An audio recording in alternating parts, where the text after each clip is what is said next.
Il est 8h17, Nikos Aliagas. La maire du 7e arrondissement de Paris et députée européenne, Rachida Dati, est votre invitée. Audrey Crespo-Mara, bonjour. Bonjour Rachida Dati. Bonjour. On parle d'un remaniement ministériel d'ampleur à venir. Emmanuel Macron a déjà choisi un Premier ministre issu de votre parti. Est-ce que vous craignez qu'à l'occasion de ce remaniement, d'autres élus des Républicains rejoignent le gouvernement ? Ma crainte, elle n'est pas là. Ma crainte, elle est simplement que la politique qui est menée, qui n'est pas très structurée, pour ne pas dire très lisible, perdure.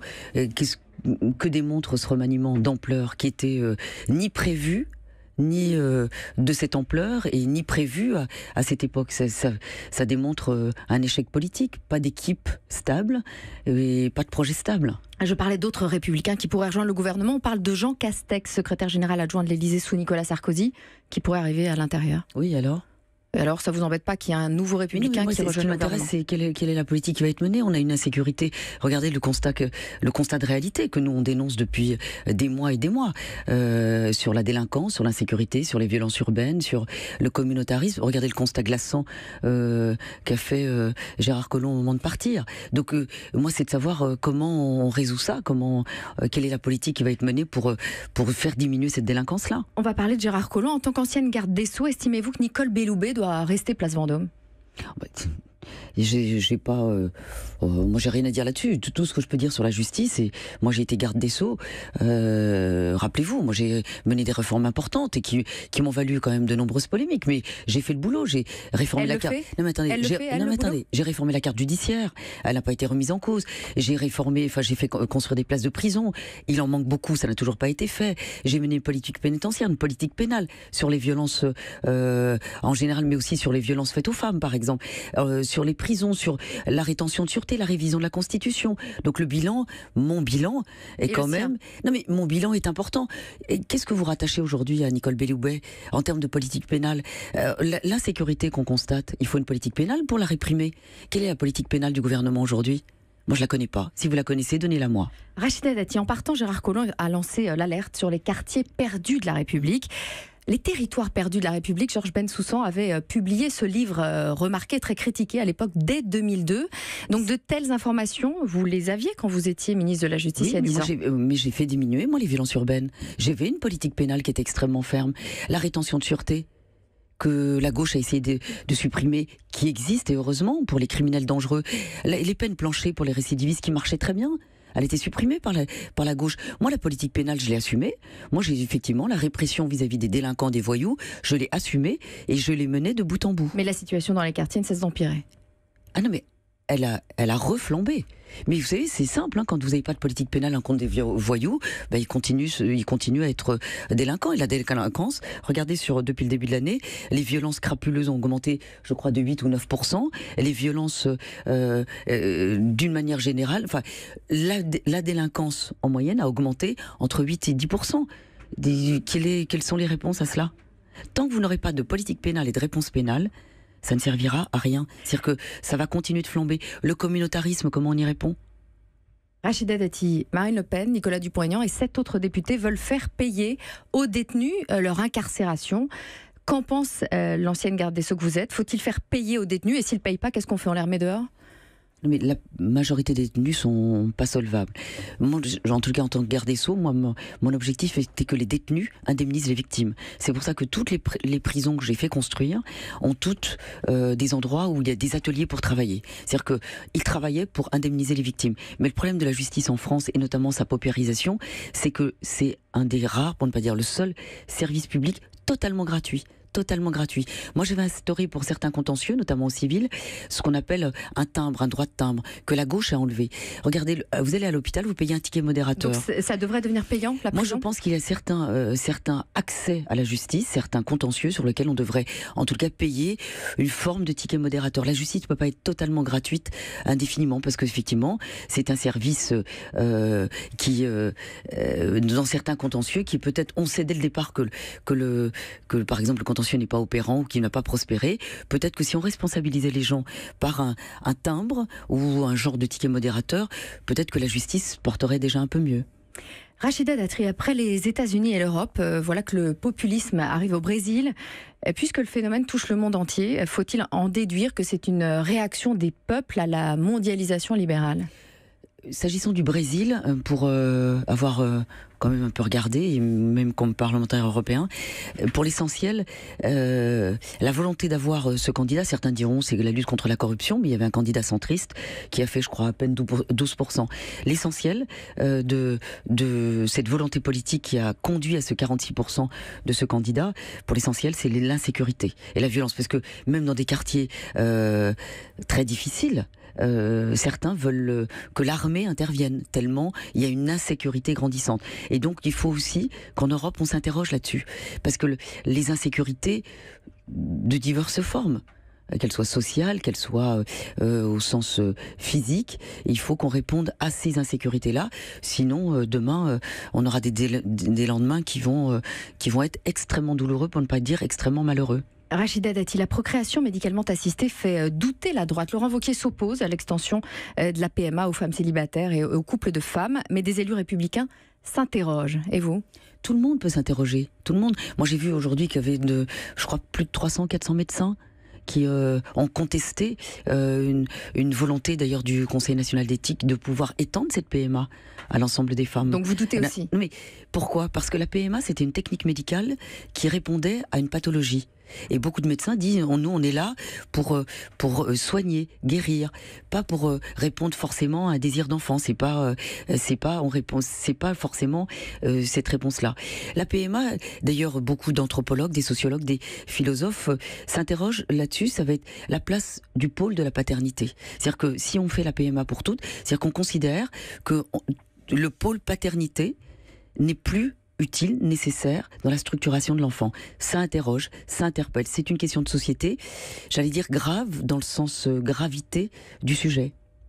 Rachida Dati, la bataille pour la mairie de Paris semble débuter.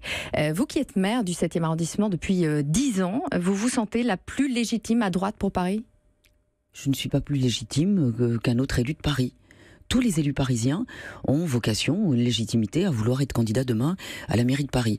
Mais une candidature, ça s'improvise pas, ça s'incarne, ça se travaille. Donc vous pourriez être l'incarnation ? Non mais, moi ce que je dis, c'est que comme élu de Paris, on a une légitimité comme tous les autres élus de Paris. Donc moi ce que je peux dire, c'est que je suis maire du 7e arrondissement. J'ai un bilan, moi, sur la mobilité, sur la sécurité, sur la propreté, sur la lutte contre l'alcoolisme, sur les tuk-tuk, vous savez, qui étaient tenus par des mafias à Paris. Moi, je les ai réduites dans mon arrondissement. J'ai lutté contre l'alcoolisme, contre les vendeurs à la sauvette. Anne Hidalgo sur la propreté, sur la propreté, par exemple, qui est un vrai sujet à Paris. Moi, j'ai pris une entreprise d'insertion pour compléter le travail des agents de la ville de Paris, qui font un travail difficile dans des conditions difficiles. Anne Hidalgo ne le fait pas sur l'ensemble de Paris. On a un problème à Paris qui est pour l'essentiel la propreté, la sécurité et la mobilité. Merci Rachida Dati. Merci. Audrey Crespo-Mara pour l'interview politique de la matinale, c'est tous les jours à 8h15. Je vous raccompagne en tuk-tuk. Il est 8h25. Il y en a qui sont maintenant, qui existent et qui sont aux normes, et c'est parfait. Et oui, peut-être aussi pour lutter contre le réchauffement climatique. Exactement. Des tuk-tuk dans Paris.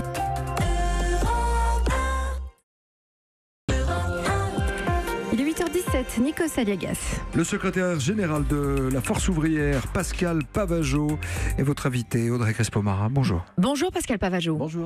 Vous avez remplacé Jean-Claude Mailly en avril dernier et vous espérez que ce 9 octobre, journée de mobilisation contre Emmanuel Macron, sera un succès.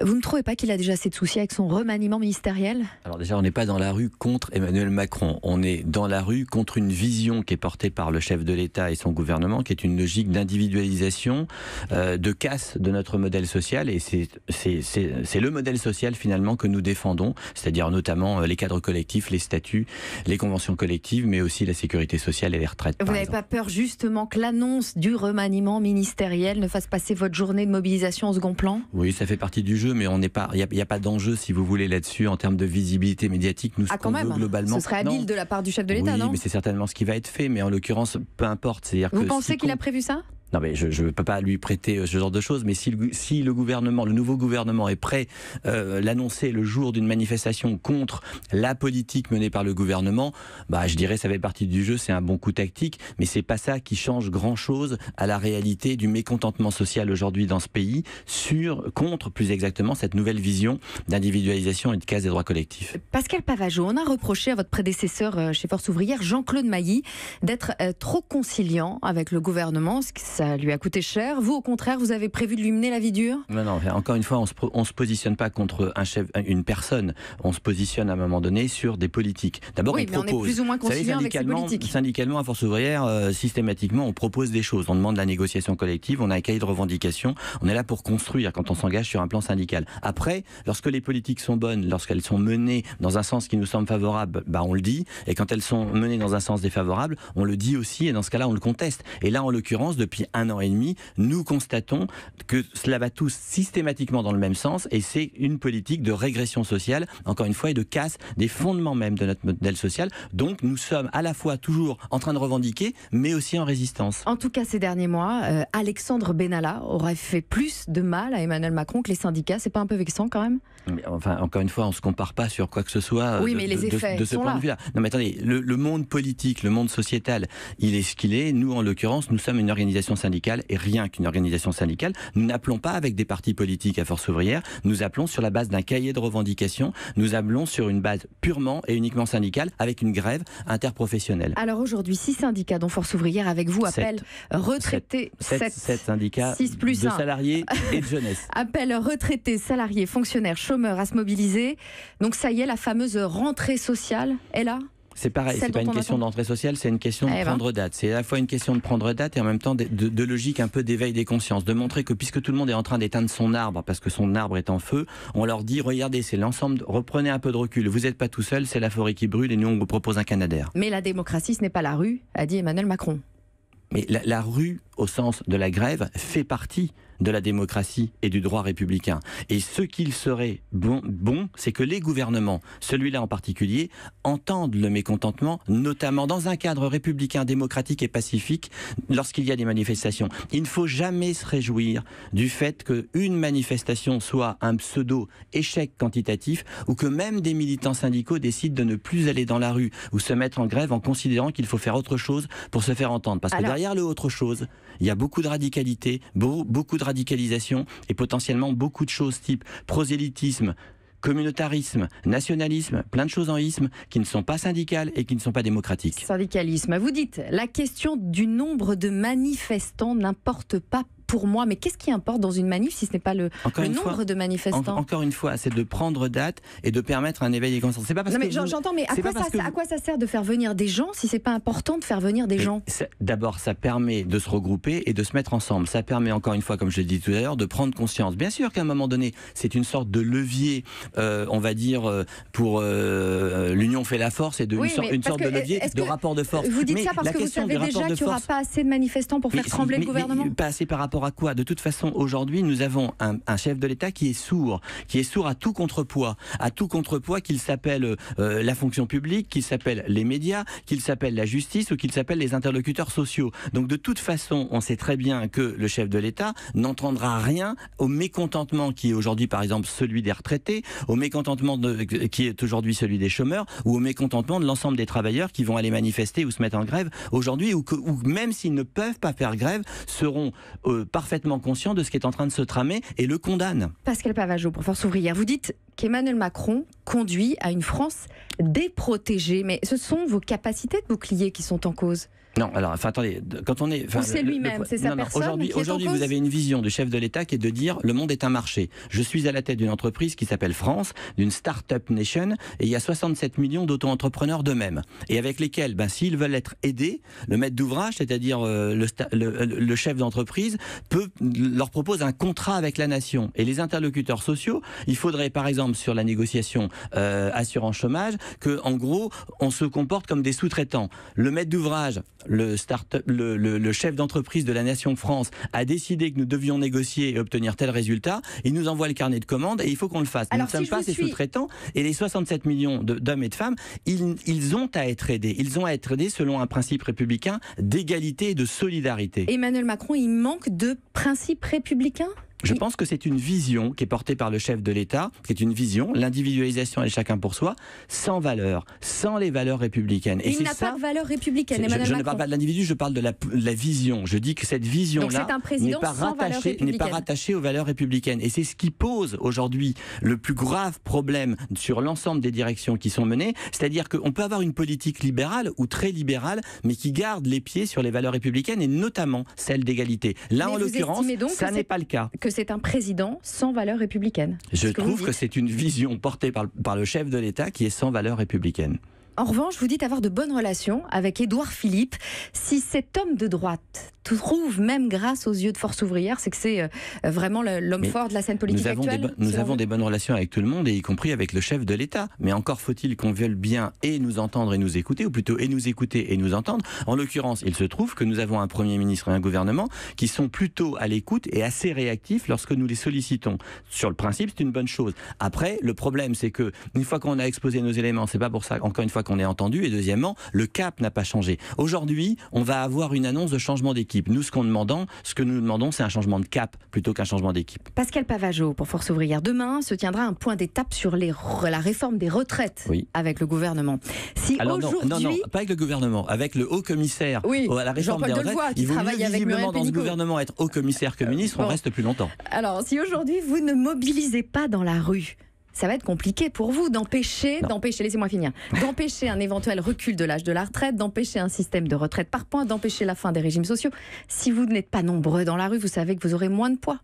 Écoutez, la question de la réforme voulue par le chef de l'État, qui est une logique d'unicité finalement des régimes de retraite avec une logique de réforme par points. Ce qu'on dit et ce qu'on veut dire demain à monsieur Delevoye, c'est dire maintenant vous sortez du bois. On veut du concret. C'est quoi votre réforme par points? C'est quoi la valeur d'un point? Comment ça s'acquiert? Bref, en gros, est-ce que vous cassez les 42 régimes pour faire non pas une universalisation de l'ensemble des régimes, mais une unicité de l'ensemble des régimes? Et ça, nous le condamnons. Nous ne voulons pas d'une retraite par points unique, parce que la retraite par points, c'est le travail sans fin. Et le gouvernement regardera si vous êtes nombreux dans la rue tout à l'heure. Merci. Mais ça ne changera rien à notre position, y compris en 2019. Merci Pascal Pavageau. Merci à vous. Audrey Crespo-Mara pour l'interview politique de la matinale, c'est tous les jours à 8h15.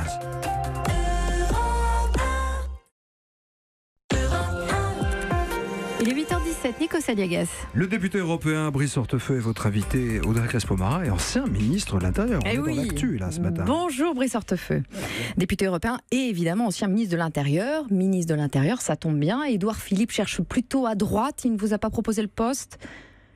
Ah mais d'abord, il faut sans doute revenir à l'essentiel, parce que dans le tumulte et des annonces, des rumeurs, démenties, confirmées, décalées, cherche un ministre de l'Intérieur attendu, on oublie l'essentiel. On ne remanie pas quand tout va bien, quand on vole de succès en succès. On remanie quand ça ne marche pas. Et aujourd'hui, ça ne marche pas.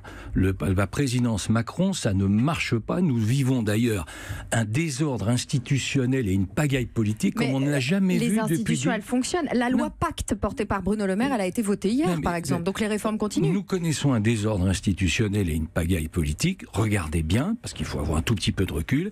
Jamais sous la Ve République, on a eu 7 ministres qui démissionnent en 15 mois, soit qu'ils soient sous la contrainte, soit en annonçant un beau matin sans prévenir personne, soit en fixant son calendrier comme un salarié fixe ses congés. C'est la revanche de l'ancien monde. C'est inédit. Et ce qui est inédit, c'est ce que nous sommes en train de vivre, puisque je suis invité ce matin pensant avoir à commenter ou à partager une opinion sur un nouveau gouvernement, sur les remplaçants, et nous ne les connaissons toujours pas. Ça fait 8 jours, c'est aussi inédit. C'est-à-dire que si le président Macron voulait rentrer dans le livre des records de la Ve République, c'est fait, il y est, mais pas de la manière la plus glorieuse. Alors je vous disais, ministre de l'Intérieur, Édouard Philippe cherche à droite. Il aurait proposé le poste à Frédéric Pechnard, l'ancien directeur de la police nationale, nommé par Nicolas Sarkozy. Pourquoi c'est si difficile à trouver un ministre de l'Intérieur? En tout cas, ce qui est très révélateur, c'est que le président de la République démontre son total isolement et sa solitude, puisque, d'après ce que vous m'indiquez, il est obligé de puiser en permanence au-delà de ses amis, tout simplement parce qu'ils sont très peu nombreux. Aussi. Peut-être parce qu'ils sont très peu nombreux. Et il fait finalement appel, vous l'avez évoqué d'ailleurs avec humour, et c'est vrai, il fait appel sans doute à l'ancien monde, mais au rythme auquel vont les choses, l'ancien monde va bientôt devenir l'avenir. Un remaniement sans démission d'Édouard Philippe et de son gouvernement. Vous croyez qu'Emmanuel Macron avait peur qu'il s'échappe aussi ? En tout cas, visiblement, ils ne veulent pas qu'il y ait une nouvelle déclaration de politique générale et sans doute un vote du Parlement. Ce n'est aussi une méthode assez inédite. Emmanuel Macron, ses propres ministres lui font plus de mal que l'opposition, finalement. C'est quand même un peu vexant pour vous, non ?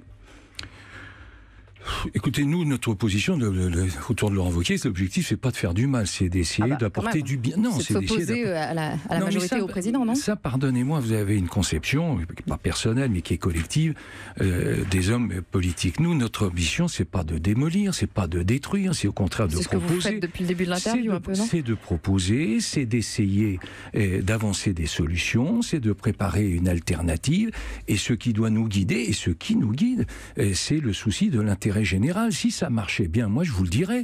Simplement, avec ce gouvernement, avec ce président, je suis obligé de constater et d'observer que tout ce qui aurait dû diminuer a augmenté et que tout ce qui aurait dû augmenter a diminué.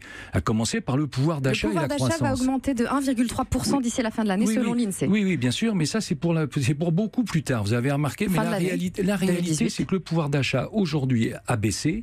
Il a baissé comme ça ne s'est jamais produit depuis 2012 et les seuls chiffres sûrs que nous connaissons, c'est la baisse au premier trimestre. Donc il y a une baisse du pouvoir d'achat. Maintenant, vous annoncez des lendemains qui chantent. Moi, j'en suis très heureux, mais j'écouterai la mélodie avec attention.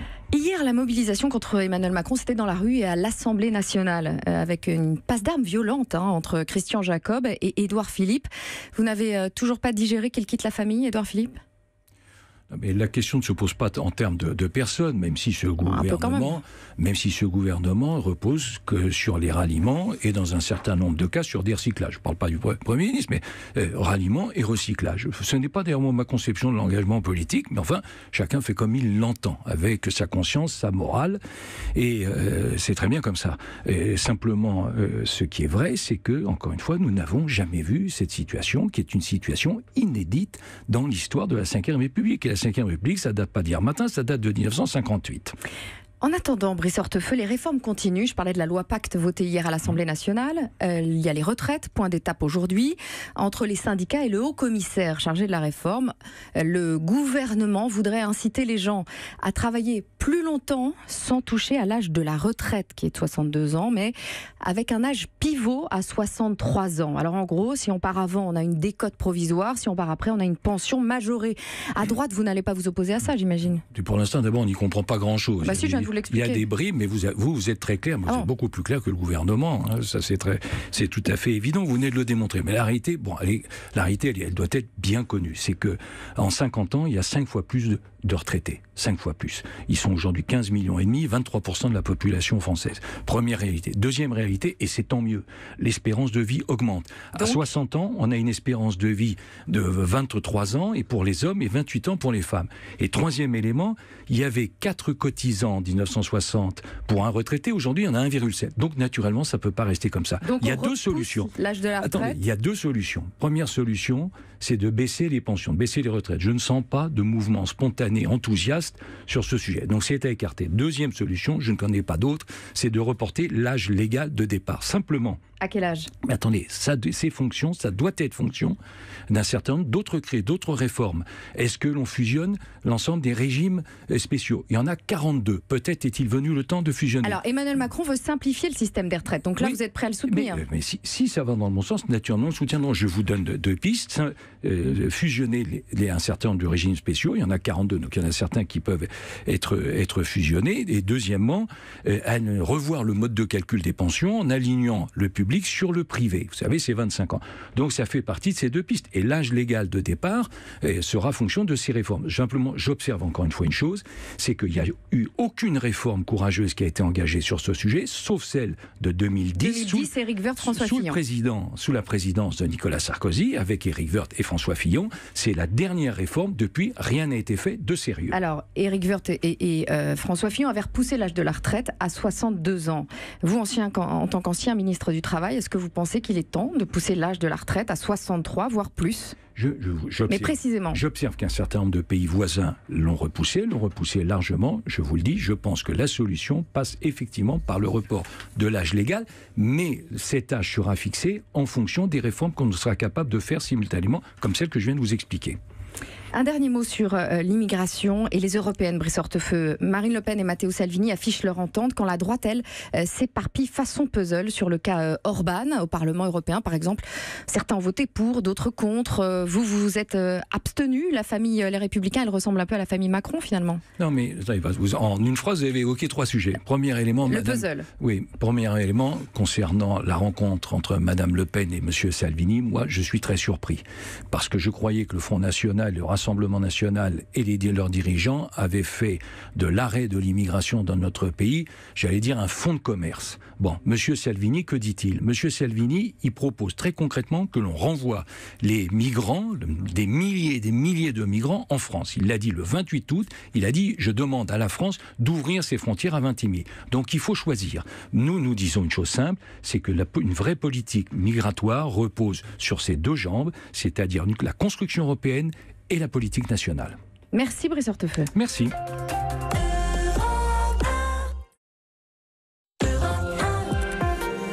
Il est 8h17, Nico Saliagas. Le député France Insoumise de Seine-Saint-Denis, Alexis Corbière, est votre invité, Audrey Crespo-Marin. Bonjour Alexis Corbière. Bonjour Audrey. Porte-parole de la France Insoumise. Emmanuel Macron a fait durer l'annonce du remaniement toute la semaine. Et ce ne sera peut-être que la semaine prochaine.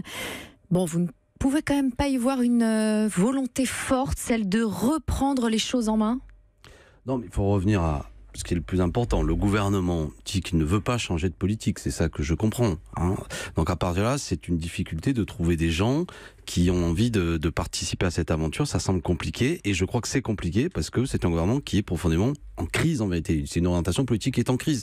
Il y a une séquence d'émissions fracassantes de M. Hulot, départ lui aussi spectaculaire de Gérard Collomb, avec pour toile de fond l'affaire Benalla, et un désamour avec la population française. Donc ils sont en crise, ils ont des difficultés. Alors après tout, les institutions fonctionnent. La loi Pacte portée par Bruno Le Maire pour la transformation des entreprises a été votée avant-hier et à une très large majorité. Oui, mais donc ça avance. Oui, ça c'est la 5e République, ils peuvent dérouler, ils sont très majoritaires à l'Assemblée, même si ils ne l'étaient pas autant dans les urnes. Il y a un caractère autoritaire comme ça, mais ceci dit, ça fait pas illusion, je vois dans l'opinion publique, ça laisse des traces. De plus en plus de gens comprennent que c'est le président des riches qui mène une politique qui n'est pas en faveur du plus grand nombre. Alexis Corbière, en tout cas les réformes continuent, les retraites top départ hier, le futur système remplacera les 42 régimes existants et 1 euro cotisé vaudra les mêmes droits pour tous les Français. Uniformiser les retraites, c'est un pas vers la justice, non ? Si c'est uniformisé vers le haut, oui. Si c'est par contre faire baisser des systèmes de retraite, je dis danger. Déjà, je demande à ce que le gouvernement mette tout sur la table. C'est un dossier sérieux. Tous ceux qui nous écoutent là, je leur dis, tendez l'oreille. Ça va être un système à points. Vous allez cotiser, 1 euro va avoir un certain point à un moment donné. Mais ce point peut changer. C'est-à-dire que vous ne saurez pas la valeur de votre retraite. C'est important, ça peut évoluer. Le gouvernement a dit que pour maintenir l'équilibre des retraites, le point, il pourra baisser par exemple. Ça veut dire que, je vous répète, si vous allez cotiser là, vous ne pourrez pas savoir combien vous allez percevoir de retraite dans 10 ans. Cela pourra baisser. C'est extrêmement dangereux. Extrêmement dangereux. Alors pour les fonctionnaires, le changement sera radical. Ils cotiseront au même niveau que les salariés du privé. Et là, beaucoup de Français se disent fini les privilèges. Mais est-ce que c'est un privilège, franchement ? Est-ce que les gens pensent que les militaires sont des privilégiés, que les gendarmes sont des privilégiés ? Enfin, moi, je ne crois pas que les Français sont dans un état d'esprit permanent à regarder, je veux piquer dans l'assiette de mon voisin ce qu'il a. Les gens, ils veulent la justice, c'est une chose, mais ils sont pas tous en train de dire, lui, il a un peu mieux, je veux qu'il baisse. Le problème, c'est que les privilèges, ils sont pas là. Vous voulez des noms de privilèges ? Moi, j'en connais, je peux en donner. Il y a des gens très fortunés qui ont vu leur fortune augmenter. C'est quand même le paradoxe de ce pays. Mais un fonctionnaire, un enseignant, vous savez, qui gagne 2400 € par mois, est-ce que c'est un privilégié ? Un policier qui gagne 2500 € par mois, est-ce que c'est un privilégié ? Alors, je vous donne un autre exemple. Voilà, un autre exemple, Alexis Corbière. La pension moyenne d'un cheminot, c'est 2100 € par mois, contre seulement 730 € en moyenne pour un exploitant agricole. Est-ce que vous croyez vraiment que c'est plus dur de conduire un TGV que d'être agriculteur aujourd'hui ? Mais ce qui est scandaleux, c'est l'exploitant agricole. Ce qu'il perçoit, c'est honteux. Il y a un suicide tous les 2 jours, je crois, d'un agriculteur en raison de l'endettement, etc. Donc le problème, c'est pas de dire que 2100 €, on doit comprendre quand même, quand vous avez travaillé toute votre vie, que vous avez conduit des trains, que c'est difficile, c'est pas quelque chose. C'est moins difficile aujourd'hui. Il y a quand même une forme de justice sociale à rééquilibrer la répartition des retraites, vous êtes d'accord? Mais j'entends bien. Mais sauf que la justice sociale, c'est de faire en sorte que dans ce pays, on puisse avoir une retraite digne. 700 €, ça n'est pas digne. Par contre, 2000 €, quand on a travaillé toute sa vie, ça me semble être le minimum. Vous savez, en centre urbain, tout le monde le sait, hein, avec 2000 €, vous vivez, une fois que vous avez payé votre loyer et fait un petit cadeau peut-être à vos enfants et petits-enfants, ça va pas très loin non plus. Vous n'êtes pas quelqu'un de riche quand même. C'est pas ça les privilèges. Et si je vous dis que dans 31 des 35 pays de l'OCDE, les régimes de retraite du public sont alignés sur ceux du privé. Est-ce que vous continuez de penser que la France a raison contre l'immensité de la majorité des pays occidentaux? Mon problème n'est pas... Moi, je veux bien aligner. Je suis pour la justice. La question, c'est vers quoi on tend. Est-ce qu'on tend vers le haut ou est-ce qu'on tend vers le bas? Est-ce que tout ça est un prétexte pour dire enveloppe budgétaire constante? Aujourd'hui, on va taper les retraités. Qu'est-ce que c'est bien comprendre, je reprends... Attendez, je reprends ma démonstration. Vous soupçonnez Emmanuel Macron d'aligner vers le bas. Mais oui, la valeur du point, comme elle sera totalement variable et que ça va baisser, les gens, vers quoi ils vont se tourner? Vers des assurances privées. Je dis à ce micro, pour aller vite, le système est précisant de baisser les retraites pour que vous fassiez appel à des assurances privées. C'est un fromage qu'ils vont donner aux assurances privées, parce que vous allez avoir des petites retraites. Ils vont privatiser le système des retraites. C'est extrêmement dangereux. Au nom de la justice, les gens veulent l'égalité. Oui, les gens veulent l'égalité. On a tous la passion de l'égalité. Mais de la justice sociale, pas. Je pique à mon voisin, déjà, dans la galère, le peu qu'il a. Alexis Corbière, la loi travail est passée. La réforme SNCF est passée. Oui. La loi Pacte est passée. Oui, qui vous dit que la réforme des retraites ne passera pas aussi facilement? Je sais pas, on va voir. Ça dépendra peut-être de la force de conviction des uns des autres, de moi, de tous. Je leur dis une chose. Et je demande au gouvernement, mettez tout sur la table, faisons des projections, que chacun puisse juger de est-ce qu'il va y gagner, est-ce qu'il va perdre. Je prends les paris, vous allez voir, les petits retraités, les gens moyens, vous allez y perdre. Et vous allez devoir faire appel, je le répète, à des assurances privées pour compléter votre retraite. Ils vous font les poches. Danger, danger, danger. Voilà. Si je suis pas convaincant, peut-être qu'effectivement ça passera, j'en sais rien. Moi je suis démocrate, je donne mes arguments, il y en a en face et puis on verra. Alors avant-hier a eu lieu une journée de mobilisation contre Emmanuel Macron. Elle n'a mobilisé que 21 000 personnes à Paris. Donc les gens sont mécontents, mais pas au point de descendre dans la rue en fait. Attendez, on verra. La manifestation a eu lieu alors que le gouvernement n'avait rien mis précisément de clair. Je dis là encore, c'est une 15 mois, il y a des choses claires de fait. Il y a une journée de mobilisation qui démontre qu'il y a un sujet effectivement de préoccupation. Est-ce que les grèves, les manifs n'ont plus la cote en France? Elles peuvent l'avoir. Moi je pense que les gens, de plus en plus c'est difficile les fins de mois, ils font pas grève comme ça une journée en disant que c'est peu utile. Ils sont disponibles pour faire quelque chose d'efficace. Les gens ils veulent des choses efficaces. Et ils sont peut-être pas convaincus par l'opposition aussi, par les syndicats et par l'opposition politique. Peut-être, nous avons beaucoup de défauts, il est vrai, mais non, plus sérieusement, je pense surtout que, je répète, ayons un débat transparent. Que veut faire le gouvernement? La première réunion qui a été dite n'a dit que des généralités. On veut un système universel, on veut la justice, tout ça, on est tous d'accord. C'est le début d'un processus, c'est normal. Mais je dis qu'à partir du moment où on dit enveloppe budgétaire globale, donc nécessairement revenu, retraite universelle, c'est-à-dire il y aura des perdants, il y aura des gagnants. Je pense que la majorité des retraités vont y perdre. Et surtout, je répète, cette histoire de retraite à points, comme la valeur du point pourra varier chaque année selon le gouvernement. Non, mais c'est fondamental. Et ça va amener un système à ce que ça va tendre vers une retraite à 63 ans. Je rappelle que l'âge moyen aujourd'hui 62 ans. 62,6. Attendez, 62,6 c'est l'âge en pleine santé.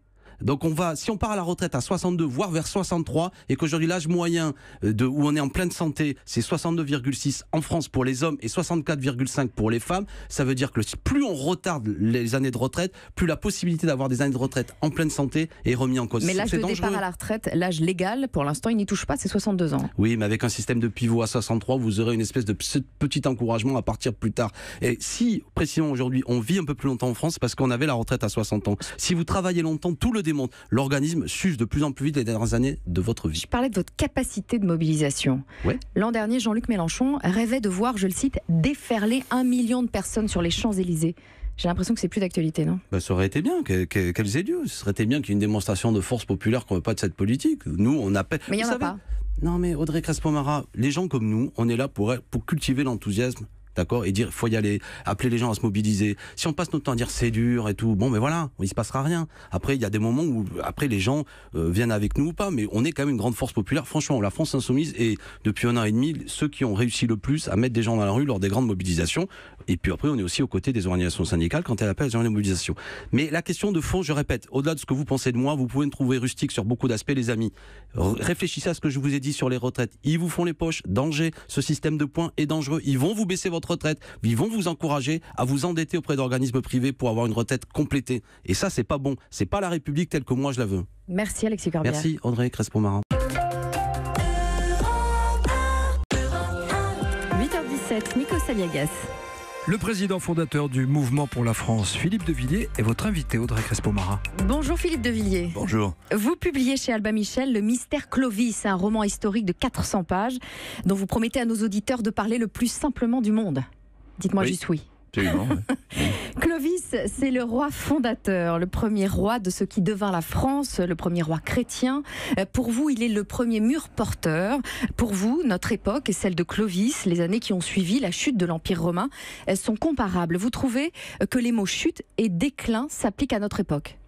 Oui, parce qu'en fait, quand Clovis est élevé sur le pavois en 481, l'empereur Romulus Augustule, le petit empereur chétif, a été destitué 5 ans avant. Et en fait, qu'est-ce qui s'est passé? Qu'est-ce qui se passe au moment où Clovis devient le Rex Francorum, le roi des Francs?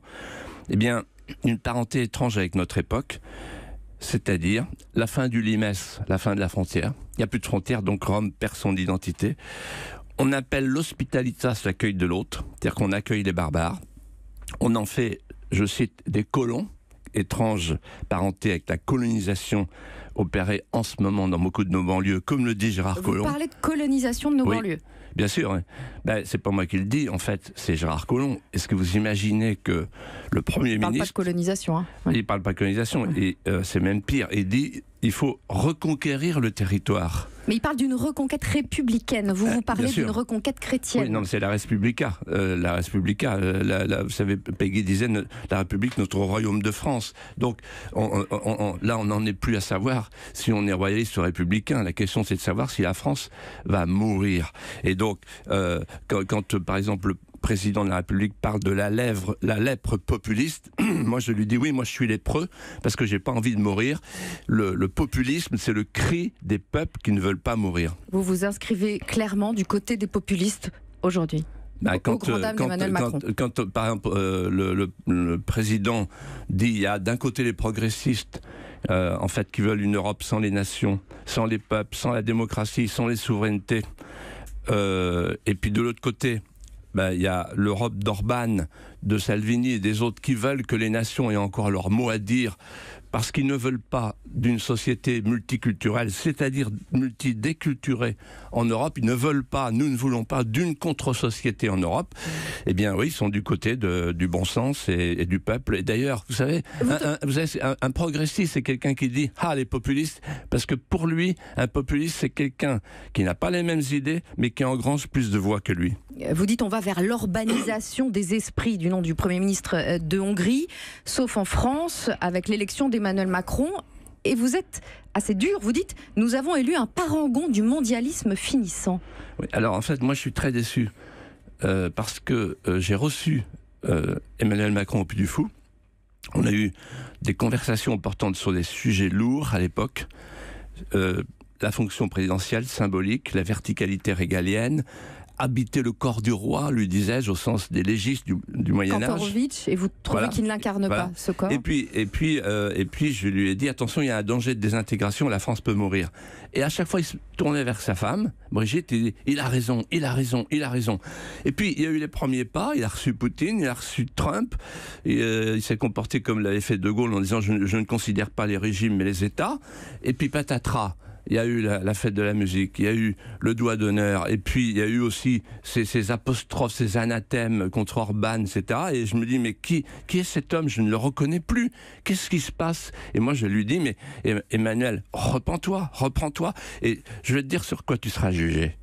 Ou bien tu regardes le choc identitaire et tu rétablis la France en France, physiquement, mentalement, moralement, culturellement, spirituellement, et tu seras réélu. Sinon, tu seras balayé.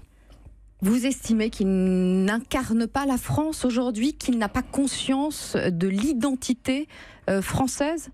Je crois qu'il n'a pas compris le message de son ministre de l'Intérieur, qui s'est cru obligé de lui dire au seuil de son départ à Matignon, attention, nous sommes dans un côte-à-côte où les Français ne se parlent plus, et à la veille d'une guerre civile, ce côte-à-côte pourrait devenir un face-à-face.